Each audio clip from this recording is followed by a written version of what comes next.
Hello everyone, welcome to our new series of daily current affairs, जिसमें हम रोज आपके साथ करंट अफेयर्स डिस्कस करवाएंगे। इस सीरीज में 10 मिनट्स के अंदर हम आपको कंप्लीट उस दिन के इंपॉर्टेंट करंट अफेयर्स डिस्कस करवा देंगे। विद द डिटेल्ड न्यूज़ भी आपको बताई जाएगी, so that examination point of view से आपके करंट अफेयर्स आपको कॉम्पिटिटिव एज दे पाए। अगर आप सेंटर, स्टेट या बैंकिंग लेवल पे कोई भी गवर्नमेंट जॉब हासिल करना चाहते हैं तो करंट अफेयर उसका बहुत ही असेंशियल पार्ट है। और करंट अफेयर्स को तैयार करने का बेस्ट मेथड है उसे डेली आपको देखना है और उनमें से इंपॉर्टेंट पॉइंट्स को आपको लर्न कर लेना है। इस करंट अफेयर्स की पीडीएफ आपको अवेलेबल हो जाएगी फ्रॉम आवर टेलीग्राम चैनल, जिसका लिंक डिस्क्रिप्शन बॉक्स में गिवन है।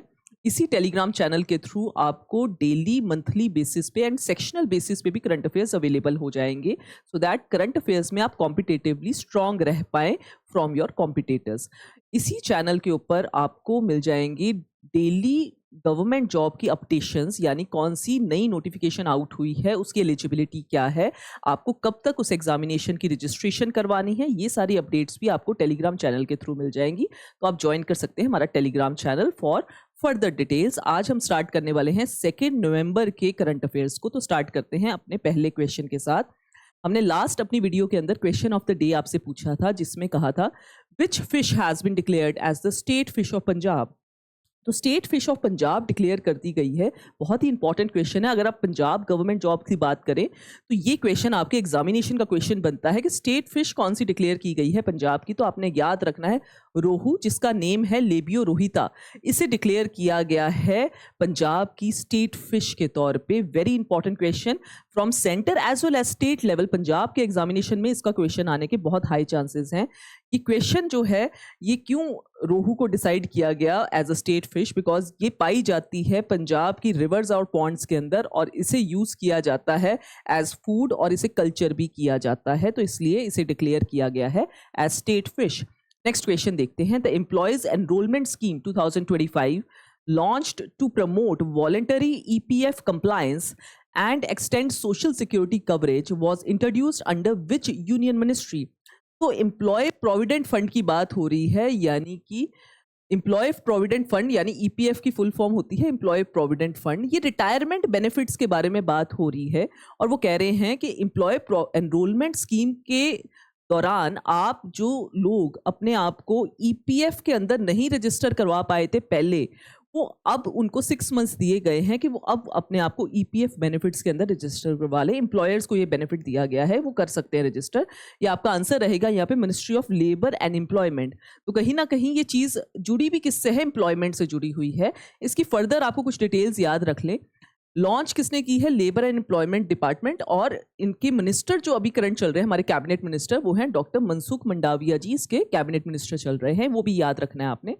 स्कीम की ड्यूरेशन क्या है, 1 नवंबर से लेके 30 अप्रैल तक ईपीएफ के अंदर रजिस्टर करवाया जा सकता है जो लोगों ने पहले रजिस्टर नहीं करवाया। कौन लोग रजिस्टर करवा सकते हैं, जो 1 जुलाई 2017 से लेके 31 अक्टूबर 2025 तक जॉब कर रहे थे लेकिन ईपीएफ के अंदर एनरोल्ड नहीं है, वो एनरोलमेंट करवा सकते हैं। इसका अगेन ऑब्जेक्टिव क्या है, इसका ऑब्जेक्टिव है सोशल सिक्योरिटी फॉर ऑल। कहीं ना कहीं ईपीएफ रिटायरमेंट बेनिफिट्स देता है और रिटायरमेंट जो है वो एक सोशल सिक्योरिटी की तरह, रिटायरमेंट फंड जो है सोशल सिक्योरिटी की तरह एक्ट करता है। ये सारी चीजें आपको याद रखनी है।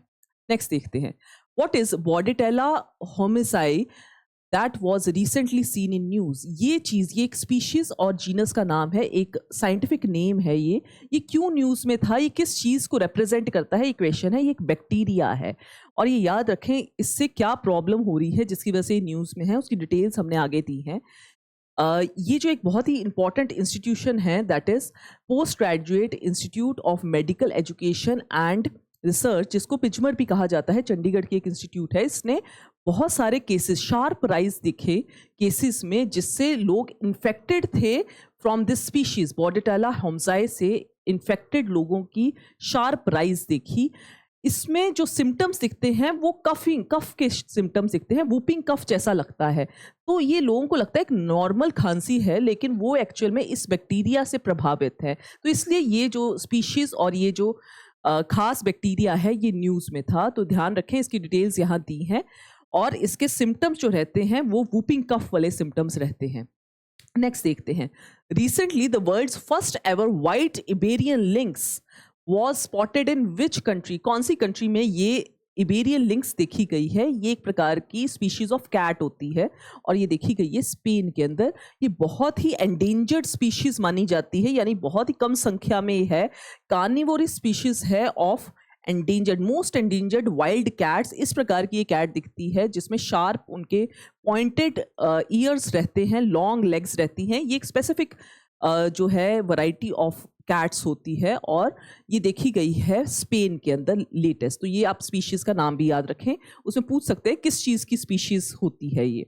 नेक्स्ट देखें, PM Narendra Modi address the Chhattisgarh Rajat Mahotsav in Nava Raipur and inaugurated development projects worth 14,260 crore in November 2025. The event marked which milestone in the state history? तो ये एक उत्सव, रजत महाउत्सव जो है वो एड्रेस किया हमारे प्राइम मिनिस्टर नरेंद्र मोदी जी ने और वहाँ पे अनाउंसमेंट हुई, प्रोजेक्ट 14,260 करोड़ के प्रोजेक्ट्स की अनाउंसमेंट हुई। वो कौन सी लैंडमार्क इवेंट को, माइलस्टोन इवेंट को इंट्रोड्यूस कर रहे हैं? तो वो 25 ईयर्स ऑफ छत्तीसगढ़ फॉर्मेशन, इसका मतलब है 2025 चल रही है, 2000 में छत्तीसगढ़ जो है वो उसकी फॉर्मेशन हुई थी। मध्य प्रदेश में से छत्तीसगढ़ जो है वो कार्व आउट हुआ था। तो ध्यान रखें, ये भी क्वेश्चन आता है, छत्तीसगढ़ कौन सी स्टेट में से कार्व आउट हुआ था? तो it was carved out from Madhya Pradesh. Year कौन सा है? 2000 का साल था। और अभी जो उनकी कमेमोरेट जो सेरेमनी हुई उसके अंदर 14,260 करोड़ के वहाँ पे जो फंड्स है एलोकेट किए जाएंगे डिफरेंट सेक्टर्स को प्रमोट करने के लिए। नेक्स्ट देखें, prime minister Narendra Modi announced an ex gratia of 2 lakh each from the PM, ये रिलीफ फंड है जिसमें से 2 lakh rupee each for the victims of recent stampede at which temple in Andhra Pradesh. तो एक आंध्र प्रदेश के टेम्पल में स्टैम्पेड यानी कि लोगों की भीड़ की वजह से एक के ऊपर एक पर्सन जो है उसकी वजह से कुछ लोगों की कैजुअलिटीज हो गई, डेथ हो गई इन द इवेंट। वो कौन सा टेम्पल है जहाँ पे ये हुआ?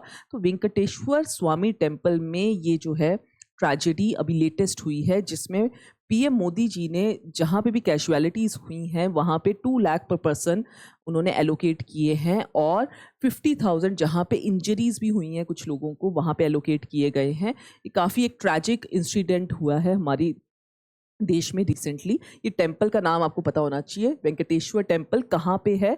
आंध्र प्रदेश के अंदर ये टेम्पल है। ये चीज़ें आप काइंडली इसका याद रखें। नेक्स्ट देखें, which Indian tennis player, a two-time Grand Slam champion and a former world number 1 in doubles, announced his retirement from professional tennis in November 2025 after 20 years of career? तो कौन से टेनिस प्लेयर ने अपनी retirement announce की है? बहुत ही important Indian tennis player, that is Rohan Bopanna ji. इन्होंने अपनी रिटायरमेंट अनाउंस कर दी। 20 years का इनका सक्सेसफुल करियर रहा रोहन बोपन्ना जी। इनकी डिटेल्स आपको अब आनी चाहिए, आपके एग्जामिनेशन का पार्ट एंड पार्सल रहेंगी। सबसे ज़्यादा फेमस चीज़ रिगार्डिंग रोहन बोपन्ना जी है कि ये 2024 के अंदर ऑस्ट्रेलियन ओपन के अंदर डबल जो है वो उन्होंने जीता जब, तो ओल्डेस्ट प्लेयर बन गए वो to reach the number 1 at the age of 43 की एज में वो ग्रैंड स्लैम जीतना उनको ओल्डेस्ट प्लेयर बना देता है जिसने वो ग्रैंड स्लैम इस एज में जीता। तो ध्यान रखें, ये क्वेश्चन इनका बनता है। 2024 के अंदर उन्हें पद्मश्री यानी कि हमारा 4th हाईएस्ट जो सिविलियन अवार्ड होता है उससे भी सम्मानित किया गया था। मल्टीपल अदर उनको जो है ऑनर्स के साथ उनको मिला हुए हैं, दैट इज ग्रैंड स्लैम्स उन्होंने कितनी बार जीते, रैंकिंग उनकी क्या रही, करियर अचीवमेंट्स और उन्होंने इंडिया को रिप्रेजेंट कहाँ कहाँ किया। तो ये मल्टीपल चीज़ें आपको, ये पीडीएफ अवेलेबल हो जाएगी। आपको रोहन बोपन्ना जी के बारे में डेफिनेटली चीज़ें पता होनी चाहिए बिकॉज उनकी रिटायरमेंट उन्होंने अनाउंस करी है। तो कुछ प्लेयर्स ऐसे हैं जिसके बारे में आपको डिटेलिंग्स करनी है बिकॉज वो न्यूज़ में है। नेक्स्ट देखें, which of the following apps is not among those launched under the marine fishery census 2025 initiative? तो मरीन फिशरी सेंसस MFC 2025 के थ्रू उन्होंने 3 ऐप्स को इंट्रोड्यूस किया और 3 ऐप्स थी व्यास भारत, व्यास सूत्र एंड व्यास नव। और उन्होंने पूछा कौन सी ऐप नहीं है, तो व्यास समुंदर जो है वो ऐप नहीं इंट्रोड्यूस की। तो आपने याद रखना है ये MFC यानी कि मरीन फिशरी सेंसस के लिए उन्होंने 3 ऐप्स को इंट्रोड्यूस किया है। जो व्यास नव ऐप है वो वैलिडेट करेगी फिशिंग विलेजेस एंड हार्बर्स को। जो व्यास भारत ऐप है वो कलेक्ट करेगी house hold and infrastructure data.